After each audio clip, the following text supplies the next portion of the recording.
Hello, friends. Thank you so much for tuning in. In today's mini training, we are going to be talking about specifically reactivity when you live in an apartment or a condo or you don't have a backyard, because there is a special degree of stress that comes into play when you live in an apartment or condo type location, and you have a dog that is experiencing reactivity. And so we're going to talk about some of those dynamics, and I'm going to be giving you some actionable techniques that you can implement that will help specifically your problem. Okay. Now, as always, I am flipping between two different cameras. So if you see me go up and down, that's what's going on there. Now, let's talk about some of the unique dynamics that come into play. The first is that there is always some sort of neighbor noise occurring, right? And not only is it a neighbor noise, but they're like very close, just on the other side of the wall. They're right there. You have to go outside every single time you want to pee your dog, right? You don't get the choice of just popping them in the backyard and letting them pee and then kind of coming back in. You have to put them on a leash, walk them outside around. You run the risk of coming into contact with triggers, and then you pee them and you have to actually come all the way back in. And depending on the layout of your like apartment building, condo building, whatever, you could potentially be walking pretty far before you can actually get to the potty station. And therefore you could run into quite a few triggers on the route. And I think what is most, I think what I see most frequently as a problem, but perhaps you may not necessarily recognize it in real time yet, is the trigger stacking susceptibility. And what I mean by this is your dog is very likely to come into contact with several triggers over and over and over again in a short period of time. And they may be small incidents, but they sort of have an avalanche effect, right? Where you have like a small incident and then he's recovering from that. And while he's recovering from that, you have another small incident. And while your dog is recovering from that, there's another small incident. And it just ends up catapulting into a bigger problem because of all of these little incidents that have sort of stacked on top of each other. So that's trigger stacking. And I see it often in our apartment living environments because just how many different people and dogs are at play there. And so I think that's usually something that the guardians miss, that they're not really seeing the trigger stacking occurring as frequently because that they're just living their best life. But when you start to pay attention, you're going to see how often your dog is coming into contact with the trigger. So I have three main training tips for you. Okay. Three main training tips that I want to break down. The third one actually is multifaceted. So really it's three and a couple of others.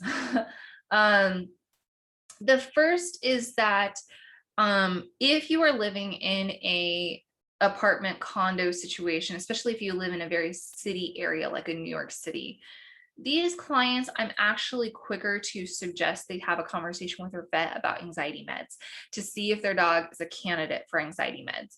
These dogs, I'm quicker to suggest that, not because I'm like, yeah, let's drug up all of the dogs in the universe, but mostly because there's just so many things that the guardian cannot manage that are not in the guardian's control. Usually, if you have a dog that is living, in a traditional house in a relatively small neighborhood with not that many places involved and triggers involved, the guardians can put in some management and be okay, right? There's a lot that they can control. When you live in New York City on the 13th, maybe you don't live on the 13th floor. When you live in New York City and you live on the 14th floor, it's a different context. It's a different situation. There's a different level of stress, that there's so many things that are not in your control. And so these dogs, I am quicker to suggest a conversation with your vet regarding behavior meds. If you're looking for two videos, I do have two videos on anxiety medication on my YouTube channel. The second tip that I have is that for these guys who live in an apartment context, mental enrichment is even more imperative. I mean, mental enrichment is always imperative. It's always critical. We want to be giving our dogs some mental challenges. And we know that mental exercise is more exhausting than all the others for many breeds. And so when you have a apartment context, your physical enrichment is limited, and literally just the space in which you reside is smaller. And so that just makes that mental enrichment, that mental challenges, that much more important that we are fulfilling. So really recommend you check in with those. The third thing that I recommend is the mixture between management and training. And this is really the meat of this mini training that we're going to be talking about.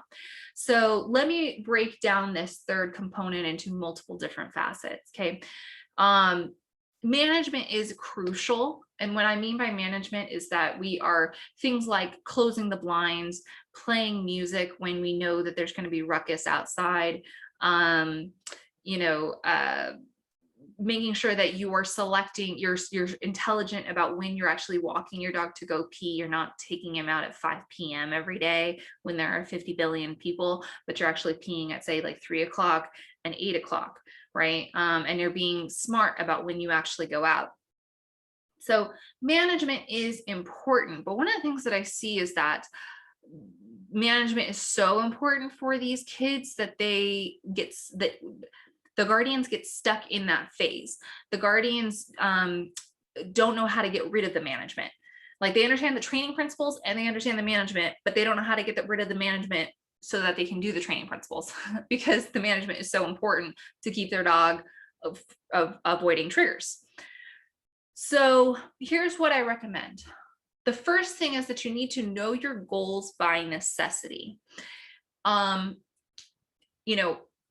If right now you're able to implement a pretty steady amount of management for actually taking your dog out to pee, perhaps you may believe that his reactivity at the window or reactivity to sounds outside is a higher necessity at the moment than worrying about his triggers out on potties, right? So you really need to know where are the triggers coming from, what are the events and times that the events are occurring, and what are the necessity, what is the prioritization of that, right? So once you know what those priorities are, then you want to slowly remove the management per priority. So here's what I mean. Let's say that you're focusing on reactivity at the window. Okay. Every single time a person walks by, your dog runs to the window and bark, bark, bark, bark, bark. Let's say that's what you're focusing on. Perhaps some of the management that you've implemented is closing all the blinds and turning on music. Okay. Well, I would recommend you keep the blinds closed, but perhaps turn down the music, or if you can handle it, take the music out of the equation altogether. And then you're just counter conditioning the actual sounds alone without actually being able to see the triggers. Now, in some cases, in some dogs, you would actually need to flip that, where you would maintain the music, but get rid of the blinds, because sometimes the blinds actually act as a barrier frustration. And so sometimes the dogs actually get more reactive because they can't see the trigger.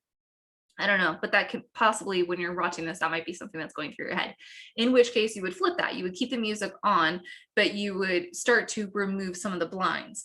And perhaps when you're removing the blinds, maybe you're not getting rid of it like completely. You're not making it the window wide open. Maybe you're just starting to slowly open up, right?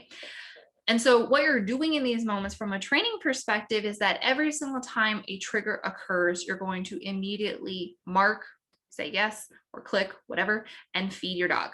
This is classical conditioning.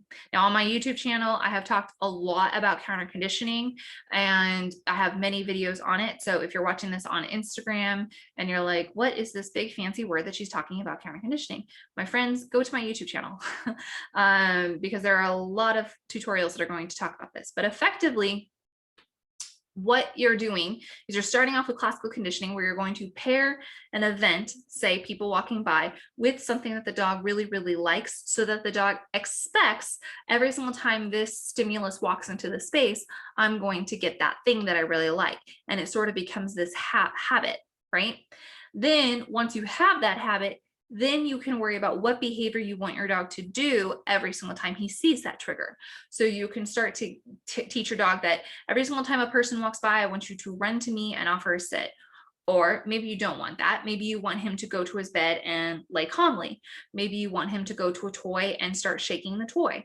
What behavior you have him do is flimsy and relative, but that would be the idea. So when you're aware of what goals you're facing, and you're slowly removing the management, you are actually increasing the difficulty with every management that you remove. What I do not recommend you do is get rid of all of the management right out of the get-go, where like literally you're like, today we're going to work on triggers walking by the house at 5 p.m. And so today at 5 p.m. we're going to just let our dog have at it, and we're going to throw chicken in the air and see what sticks. I don't recommend doing that. I'm not saying it won't work. I'm just saying for many of us, it wouldn't. So you want to think about each layer of precaution is its own criteria, and you want to slowly remove those management to increase the criteria as you are ready for it. Okay, so now let's do,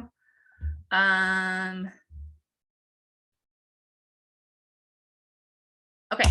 So the other thing that I would say is that you always want to know what trigger you're focusing on. So for example, if your dog has multiple triggers, he's triggered by sounds, he's triggered by people, he's triggered by dogs, he's triggered by squirrels. You need to be very clear about which trigger you're focusing on at a time. What won't work, in the same way that removing all the management at once isn't going to work, what won't work is trying to tackle all of your dog's triggers under all contexts all at once and just hoping and praying that it sticks. That's not what we're doing here, my friends. We are very aware of what we're focusing on, and we're tackling one trigger at a time in a given context at a time. So a lot of this goes down to planning and critical thinking on our part. Okay, so if you enjoyed this video, make sure you smash the like button on YouTube or double tap on Instagram. Tell me in the comments what your main takeaway was from this lesson. What really felt like eye-opening for you? Tell me in the comments, and I'll see you guys in the next mini training.